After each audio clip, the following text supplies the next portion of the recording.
Hello friends, मेरा नाम है रमन अंसारी और आप देख रहे हैं आपका अपना यूट्यूब चैनल एग्ज़ाम सिटी। दोस्तों 28 नंबर की क्लास है आज हमारी और काफ़ी अच्छे क्वेश्चन हम आपके लिए लेके आए हैं। और जिस किसी ने भी हमारी पिछली क्लास नहीं देखी है 27 नंबर की, उस क्लास का लिंक डिस्क्रिप्शन में दिया हुआ है, आप जाके वहाँ से देख सकते हैं।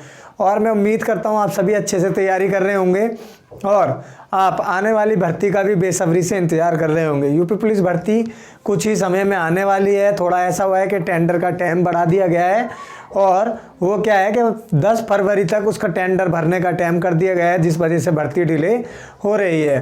तो आप दिक्कत ना लें, टेंडर भरने के 15-20 दिन में भर्ती आ जाएंगी। हमारा इलेक्शन से कोई मतलब नहीं है, क्योंकि भर्ती की घोषणा हो गई है तो भर्ती आएगी। इलेक्शन अपनी जगह चलेंगे और भर्ती आपकी आ जाएगी, तो दिक्कत ना लें। भर्ती आने के फॉर्म फिल होने के 2 महीने बाद ही आपका पेपर ले लिया जाएगा, इसलिए आप अपनी तैयारी अच्छे से करते रहें। तो चलिए फिर दोस्तों चलते हैं अपनी क्लास की ओर। और जो दोस्त हमारे चैनल पे नए हैं, चैनल को सब्सक्राइब कर लेंगे और बेल आइकन को भी ऑन कर लेंगे। बेल आइकन ऑन करने से क्या होता है दोस्तों कि आने वाली क्लासेस सबसे पहले आप तक आएगी। चलिए फिर अब ये कह रहा है, जहाँ से हमने कल छोड़ा था वहीं से आज पढ़ाएंगे। क्या कह रहा है, 1 एकड़ बराबर कितने करनाल के? 1 एकड़ बराबर कितने करनाल के? 1 एकड़ बराबर कितने करनाल के? 8 करनाल के। 8 करनाल के। ओके।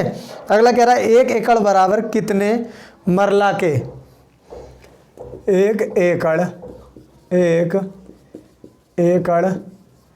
बराबर कितने मरला के? कितने मरला के? 160 मरला के। ओके, 160 मरला के। अगला कह रहा है 1 हेक्टेयर बराबर कितने बीघा के? 1 हेक्टेयर बराबर कितने बीघा के? 1 हेक्टेयर बराबर कितने बीघा के? 3.95 बीघा के। ओके। अगला क्या कह रहा है, संसार का सबसे बड़ा मरुस्थल कौन सा है? संसार का सबसे बड़ा मरुस्थल कौन सा है? सहारा मरुस्थल। सहारा मरुस्थल कहाँ पे है? दक्षिण अफ्रीका में। अफ्रीका। ओके, दक्षिण अफ्रीका में। अगला कह रहा है दक्षिण एशिया का सबसे बड़ा मरुस्थल कौन सा है? दक्षिण एशिया का सबसे बड़ा मरुस्थल कौन सा है? थार मरुस्थल। थार मरुस्थल। ओके, थार मरुस्थल है दोस्तों। अगला कह रहा है भाई गोबी मरुस्थल कहाँ है? गोबी मरुस्थल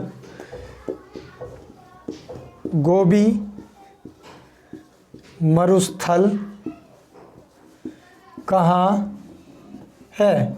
गोबी मरुस्थल कहाँ है? मंगोलिया में। मंगोलिया। गोबी मरुस्थल है मंगोलिया में। Next question. नेक्स्ट कह रहा है अल गजीरा मरुस्थल कहाँ पड़ता है? अल गजीरा मरुस्थल कहाँ पड़ता है? अल गजीरा मरुस्थल कहाँ पड़ता है? सूडान में। सूडान में। ओके, समझ आ रहा है ना? सूडान में पड़ता है भाई। अगला कह रहा है आटाकामा मरुस्थल कहाँ है? आटाकामा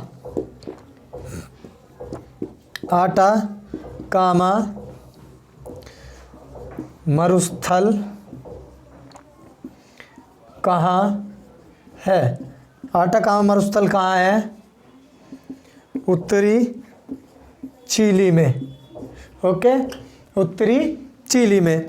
अगला कह रहा है रूब अब खाली मरुस्थल कहाँ है? रूब अब खाली मरुस्थल कहाँ है? कहाँ पे? सऊदी अरब में। सऊदी अरब में। ओके, सऊदी अरब में। अगला कह रहा है विश्व का सबसे गहरा महासागर कौन सा है? विश्व का सबसे गहरा महासागर कौन सा है? महासागर। विश्व का सबसे गहरा महासागर कौन सा है? प्रशांत महासागर। प्रशांत महासागर। सबसे छोटा महासागर। विश्व का सबसे छोटा महासागर। विश्व का सबसे छोटा महासागर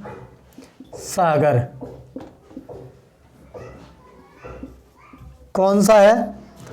आर्कटिक महासागर। आर्कटिक महासागर विश्व का सबसे छोटा महासागर है। दिख रहा है यहाँ तक, नीचे तक? हाँ भाई दिख रहा है। विश्व का सबसे छोटा महासागर आर्कटिक महासागर है। मिटाएं इसको, मिटाएं, ऊपर से दोबारा करवाते हैं। इधर कोने तक भी दिख रहा है अफ्रीका लिखा हुआ, दिख रहा है? हाँ भाई दिख रहा है।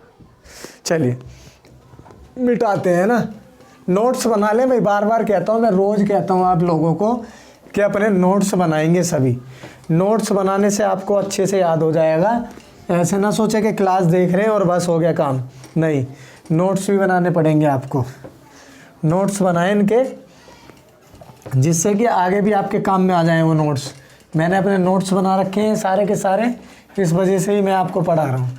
और हर टीचर अपने नोट्स बना के रखता है पर्सनली, ठीक है भाई, पर्सनली नोट्स बना के रखता है, उसमें से ही पढ़ाता है। चलिए अगला कह रहा है विश्व की सबसे गहरी खाई। विश्व की सबसे गहरी खाई कहाँ है? विश्व की सबसे गहरी खाई कहाँ है? कहाँ है? स्ट्रेंच मैरियाना गर्त। स्ट्रेंच मैरियाना गर्त कहाँ पे है? प्रशांत महासागर में है। ओके, प्रशांत महासागर में है। अगला कह रहा है गल्फ स्ट्रीम जलधारा कहाँ बहती है? गल्फ स्ट्रीम, गल्फ स्ट्रीम जलधारा कहाँ बहती है? कहाँ बहती है? कहाँ बहती है? मैक्सिको में। मैक्सिको में। ओके, मैक्सिको में बहती है। अगला कह रहा है अल लीनो जलधारा कहाँ बहती है? अल लीनो, एल लीनो जलधारा कहाँ बहती है? कहाँ बहती है? पेरू और बोलिविया में।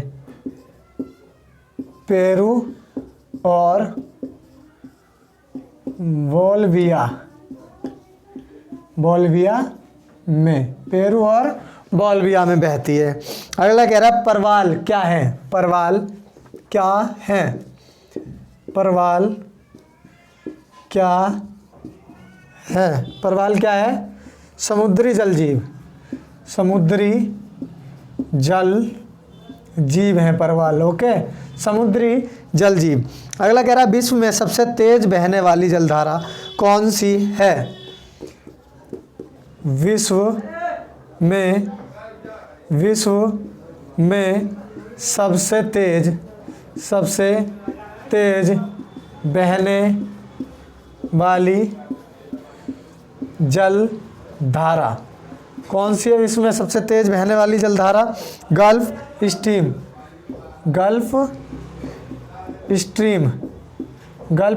है, सबसे तेज बहने वाली जलधारा है गल्फ स्ट्रीम। अब भाई बदल लेते हैं मार्कर, फीका सा लग रहा है ना, चलिए ब्लू ले लेते हैं हम।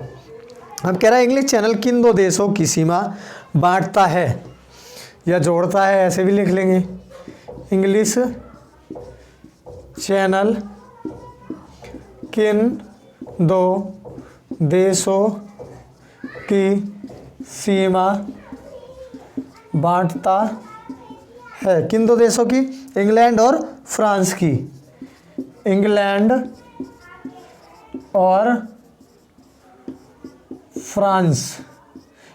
और फ्रांस की। ओके, अगला कह रहा है 10 डिग्री चैनल किन के बीच सीमा बनाता है? 10 डिग्री चैनल किन के बीच सीमा बनाता है? किन के बीच सीमा बनाता है? छोटा अंडमान और कार निकोबार के बीच। छोटा अंडमान और कार निकोबार के बीच। ओके, 10 डिग्री चैनल किसके बीच सीमा बनाता है? छोटा अंडमान और कार निकोबार के बीच। अगला कह रहा महासागरीय जल की सर्वाधिक लवणता कहाँ पाई जाती है? महासागरीय जल की सर्वाधिक लवणता कहाँ पाई जाती है? कहाँ पाई जाती है? महासागरीय जल की सर्वाधिक लवणता कहाँ पाई जाती है? 0 डिग्री सेल्सियस पर। ठीक है भाई, 0 डिग्री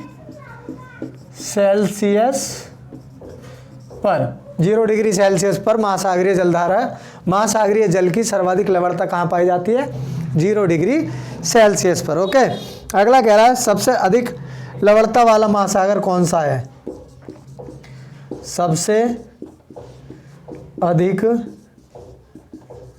लवणता वाला महासागर कौन सा है? मृत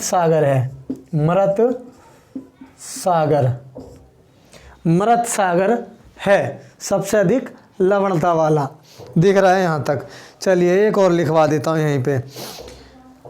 ग्रेट बैरियर रीफ कहाँ पर स्थित है? ग्रेट बैरियर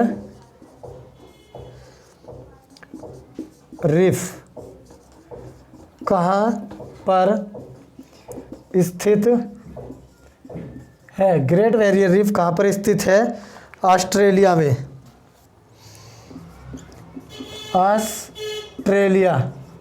ओके, ऑस्ट्रेलिया में। लिख लिया भाई? लिख लो यहाँ तक, ऑस्ट्रेलिया में। मिटा दें? ऊपर से लिखवाते हैं भाई, ऊपर से लिखवाते हैं। बहुत अच्छे क्वेश्चन हैं दोस्तों, बिल्कुल भी इन्हें मिस ना करें और अच्छे से इनको नोट्स बना लेंगे भाई, अच्छे से नोट्स बना लेंगे, नोट्स बनाएंगे और इनको करेंगे आप। ओके, और जो दोस्त नए हैं भाई चैनल को सब्सक्राइब भी कर लेंगे। लाइक करें, अच्छे कमेंट करें। आपको क्लास कैसी लगी है, कुछ कमी है तो वो बताएं क्लास के अंदर। और भाई देसी जुगाड़ तो ऐसे चलेगा, ये लिखवाने का जो हमारा तरीका है ये तो बदल नहीं पाएगा, इसको छोड़ के बताएं। चले भाई, आगे क्या कह रहा देखिए। समस्त भूतल का कितने प्रतिशत जल है? समस्त भूतल पर मतलब भूमि पर, समस्त भूतल पर कितने प्रतिशत जल है? कितने प्रतिशत जल है? 70%। ओके, समस्त भूमि पे 70% जल है। अगला कह रहा है बोलगा नदी कहाँ बहती है? बोलगा नदी, बोलगा नदी कहाँ गिरती है? बोलगा नदी कहाँ गिरती है? कैस्पियन सागर में, कैस्पियन सागर में। ओके, कैस्पियन सागर में। अगला कह रहा है नील नदी का उद्गम स्थल कहाँ से है? नील नदी का उद्गम स्थल कहाँ से है? कहाँ से? विक्टोरिया झील से, विक्टोरिया झील से है। ओके, विक्टोरिया झील से,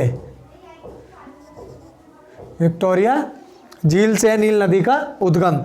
दुनिया की सबसे लंबी नदी कौन सी है? नील नदी है, और इसका उद्गम विक्टोरिया झील से है। नील नदी कहाँ गिरती है? नील नदी कहाँ गिरती है? नील नदी कहाँ गिरती है? कहाँ गिरती है? भूमध्य सागर में, भूमध्य सागर में। ओके, नील नदी कहाँ गिरती है? भूमध्य सागर में गिरती है। जॉर्डन की राजधानी का नाम क्या है? बताएं भाई, जॉर्डन की राजधानी का नाम। जॉर्डन की राजधानी का नाम जॉर्डन की राजधानी का नाम है अम्मान। ओके, जॉर्डन की राजधानी का नाम है अम्मान। मैं देख रहा था यार, ये फीका तो नहीं चल रहा, सही चल रहा है। जॉर्डन की राजधानी का नाम क्या है? अम्मान है दोस्तों, सही दिख रहा है। जॉर्डन की राजधानी का नाम अम्मान है। किस नदी को चीन का शोक कहा जाता है? किस नदी को चीन का शोक कहा जाता है? किसको कहा जाता है? चीन का शोक वांगो नदी को, वांगो नदी को चीन का शोक कहा जाता है। अगला कह रहा है भाई बंगाल का शोक किस नदी को कहा जाता है? बंगाल का शोक किस नदी को कहा जाता है? किस नदी को कहा जाता है? दामोदर नदी को, दामोदर नदी। ओके, बंगाल का शोक दामोदर नदी। अब यहीं पे बिहार का शोक भी लिख लेंगे। बिहार का शोक किस नदी को कहा जाता है? किस नदी को कहा जाता है? कोसी नदी को, कोसी नदी। और मार्ग बदलने वाली नदी भी कौन सी है? कोसी नदी। विनाशक नदी भी यही है, सबसे ज़्यादा विनाश लेके आती है बिहार के अंदर में, सबसे ज़्यादा बाढ़ लेके आती है। अगला कह रहा है भाई डैन्यू नदी के किनारे कौन सा मुख्य शहर बसा हुआ है? डैन्यू नदी के किनारे कौन सा मुख्य शहर बसा हुआ है? कौन सा? बुडापेस्ट शहर है। कौन सा है? बुडापेस्ट शहर लिख लेंगे, बुडापेस्ट शहर बसा हुआ है। ओके, डैन्यू नदी के किनारे। अगला कह रहा मर्रे डार्लिंग नदी किस देश में बहती है? मर्रे डार्लिंग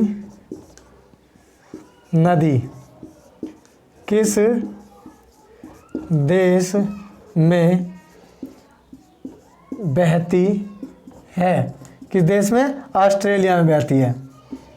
ऑस्ट्रेलिया में बहती है। ओके, इसका नाम ही दोस्तों ऐसा है, मुझे गलत मत समझना, इसका नाम ही ऐसा है मेरे भाई। ओके, चलिए इधर तक दिख रहा है यार, थोड़ा टेढ़ा हो रहा है, दिख रहा होगा है ना। चलिए एक और लिखवा देता हूँ। आस्वयान बांध किस नदी पर बना है? बहुत इंपॉर्टेंट है भाई। आस्वयान बांध किस नदी पर बना है? आस्वयान बांध किस नदी पर बना है? नील नदी पर बना है। ओके, नील नदी पर दिख रहा है, इधर नील नदी लिखा हुआ दिख रहा है आपको? नील नदी पर, हाँ भाई दिख रहा है, नील नदी पे। ओके, नील नदी पे बना भाई आस्वयान बांध, नील नदी पे। मिटाते हैं इसको, फिर से लिखवाते हैं।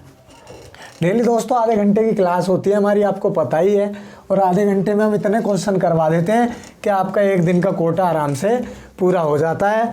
इतने ही क्वेश्चन आदमी याद कर पाता है। ज़्यादा क्वेश्चनों में अपना समय व्यर्थ ना करें, क्योंकि आपको फिर हिंदी भी करनी होती है, रीजनिंग करनी होती है, मैथ भी करनी होती है। तो आप अपना बाकी टाइम उसमें लगा लें, है ना भाई। आधे घंटे तो आप इसके नोट्स बनाएं, आधे घंटे इसको दोहराएं, और आधे घंटे में फिर ये आपको याद होगा। तो इस क्लास में कम से कम आपको 2 घंटे का समय देना है। 2 घंटे आप हिंदी को दें, 2 घंटे रीजनिंग और 2 घंटे मैथ को। आपका काम हो जाएगा 8 घंटे पढ़ाई में। कोई आईपीएस की तैयारी नहीं करनी, कांस्टेबल लेवल की तैयारी है, निकल जाएगा आराम से पेपर। ठीक है भाई, अगला कह रहा है भाई, अगला कह रहा है, आप लिख लेंगे। सबसे अधिक मरुस्थलीय देश कौन सा है? सबसे अधिक मरुस्थलीय देश कौन सा है?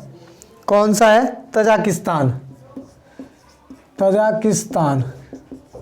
सबसे अधिक मरुस्थलीय देश कौन सा है? तजाकिस्तान है। ओके, चलिए नेक्स्ट कह रहा है, इलियड और ओडिसी नामक 2 ग्रंथ किसने लिखे? ये बहुत पूछा जाता है भाई। इलियड और ओडिसी नामक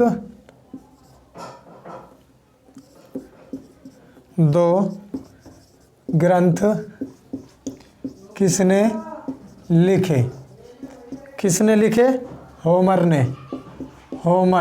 ओके, होमर ने लिखे दोनों ग्रंथ। अगला कह रहा, ऊर्जा की मात्रा किस में मापी जाती है? ऊर्जा की मात्रा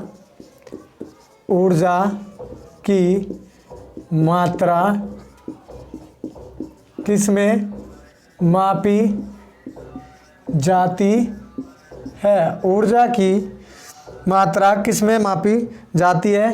कैलोरी में। ऊर्जा की मात्रा किस में मापी जाती है? कैलोरी में। प्रेरी घास के मैदान कहाँ पाए जाते हैं? प्रेरी घास के मैदान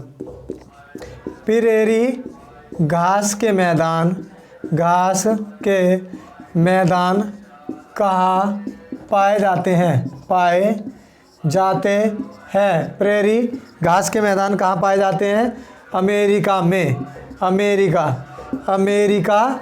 अमेरिका और कनाडा में। अमेरिका और कनाडा में पाए जाते हैं प्रेरी घास के। ठीक है भाई, अमेरिका और कनाडा में पाए जाते हैं प्रेरी घास के मैदान। अगला कह रहा, पंपास घास के मैदान कहाँ पाए जाते हैं? पंपास घास के मैदान कहाँ पाए जाते हैं? पंपास घास के मैदान अर्जेंटीना में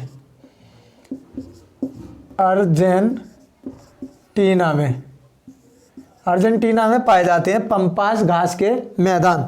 अगला कह रहा है, सवाना घास के मैदान कहाँ पाए जाते हैं? सवाना घास के मैदान, घास के मैदान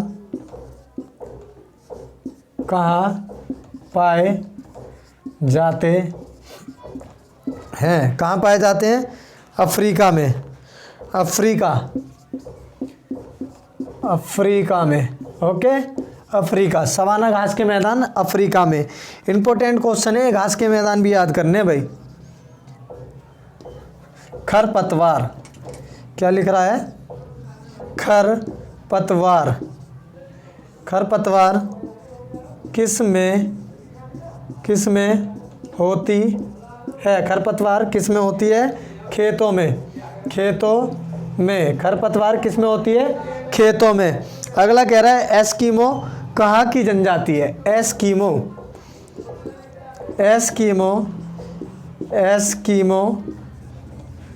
कहाँ की जनजाति है? एस्किमो कहाँ की जनजाति है? टुंड्रा प्रदेश की। ओके, टुंड्रा प्रदेश या ध्रुवों पर पाए जाते हैं। ध्रुवों पर, टुंड्रा प्रदेश या ध्रुवों पर। अगला कह रहा है विश्व की कहवा मंडी किसे कहा जाता है? कहवा, विश्व की कहवा मंडी, विश्व की कहवा मंडी किसे कहते हैं? किसे कहते हैं? विश्व की कहवा मंडी किसे कहते हैं? सेंट्रोस को,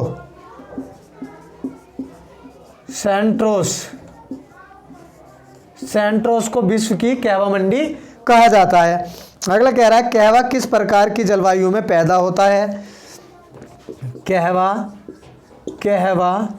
किस प्रकार की जलवायु में पैदा होता है? किस प्रकार की जलवायु में पैदा होता है भाई? उष्ण कटिबंधीय जलवायु में। ओके, अगला कह रहा है भाई, अगला कह रहा है लास्ट क्वेश्चन है आज की क्लास का भाई, देख लेंगे। विश्व में सर्वाधिक रबड़ कहाँ होती है? विश्व में सर्वाधिक रबड़ कहाँ होती है? सर्वाधिक रबड़ कहाँ होती है? थाईलैंड में, थाईलैंड। ओके भाई दोस्तों, ये लो फिर, ये लो आज की क्लास के जितने भी मोस्ट इम्पोर्टेंट क्वेश्चन थे वो मैंने आपको करवा दिए हैं। और बताइए, आप पूरा एफर्ट लगा दिया है आपके लिए, दिख रहा है ना इधर क्लास में? हाँ, यहाँ तक दिख रहा है। तो आपके लिए पूरा एफर्ट लगाया दोस्तों, पूरी मेहनत करिए, आप देख ही रहे हो। और बताइए आपके लिए क्या करूं? यहाँ कोने तक आपको सब कुछ दिख रहा है? देख लेते हैं, सब कुछ दिख रहा है, यहाँ सब कुछ दिख रहा है। पेन थोड़ा सा मार कर थोड़ा सा हल्का लग रहा है, उसको क्या है देखो, क्वालिटी बढ़ा लेना भाई, थोड़ा HD में करके देख लिया अगर वीडियो।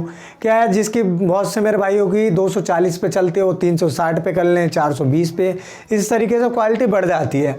फिर अब आपको क्या करना है, देखिए एग्ज़ाम सिटी आपका अपना YouTube चैनल है, इसको सपोर्ट करें भाई। हम आपके लिए मेहनत कर रहे हैं, तो आपको क्या करना है, सिर्फ सब्सक्राइब करना है चैनल और बेल आइकन को भी ऑन कर लें भाई। सब्सक्राइब करने से कोई पैसा तो आपका लगता नहीं है, आप देख रहे हो मेहनत तो हम कर ही रहे हैं और क्वेश्चन भी आप देख ही रहे हो, पूरा एफर्ट लगा रहे हैं। आप नोट्स बना लो और मैं गारंटी देता हूँ यूपी लेखपाल हो या यूपी कांस्टेबल हो, आने वाली है जो पेपर आने वाला है NTPC CBT 2 और ये आपका RRC ग्रुप D का, इनमें अगर ये फेस ना कर लो ना आप क्वेश्चन, तो कह देना आप उसी दिन से पढ़ाना छोड़ दूंगा भाई। इतना एक्सपीरियंस तो है, यंग लगता हूँ पर एक्सपीरियंस लेके बैठा हूँ, ठीक है। 2-3 भर्तियों में सिलेक्शन हुआ है, लेकिन क्या है कि मन नहीं था तो गए नहीं। अब क्या करना है, सिर्फ पढ़ाना ही है। ऑफलाइन भी बच्चों को पढ़ाता हूँ मैं, काफ़ी अच्छे रिजल्ट आए हैं, दिल्ली पुलिस के भी काफ़ी अच्छे रहे हैं और GD के भी काफ़ी अच्छे रिजल्ट आएंगे। GK तुम्हारा भाई वही पढ़ाता है जो आती है GK, ठीक है ना दोस्तों। और ये GK किसी से भी आप मिला लें, किसी भी बड़े यूट्यूबर से, किसी भी बड़ी क्लास वाले से, अगर GK उससे अच्छी ना हो तो बोल देना आप, उससे अच्छी GK पढ़ाई होगी। बड़े यूट्यूबर क्या करते हैं, सिर्फ अपना पैसा बनाते हैं। कोई पैसा नहीं लग रहा, आप कोर्स फ्री दे रहे हैं। और आने वाले समय में भविष्य में अगर मैं पढ़ाता रहा आपको ऐसे ही, तो नोट्स भी आपको फ्री दिया करूँगा दोस्तों, ये मेरा वादा है। नोट्स भी आपको फ्री दिया करूँगा। बस क्या है कि आप लगे रहो। मैं चाहता हूँ कि ज़्यादा से ज़्यादा बच्चे सिलेक्शन लें और मुझे भी बच्चे जाने। बस इसलिए मैं ऑनलाइन पढ़ा रहा हूँ कि बच्चे मुझे भी जाने, क्योंकि देखो हर किसी का एक सपना होता है कि उसको आदमी जाने, क्योंकि भाई जान पहचान से ही तो आगे बढ़ता है ना आदमी थोड़ा। ठीक है ना दोस्तों, बस यही अपना मकसद है और कोई मकसद नहीं है। तो चलिए फिर शाम को डेली 6 बजे आपकी ये क्लास आ जाती है। और ध्यान रखें, लाइक करें, शेयर करें और अच्छे अच्छे कमेंट भी करें। आज के लिए इतना ही रखते हैं, मिलते हैं कल की क्लास में। तब तक के लिए जय हिंद, जय भारत।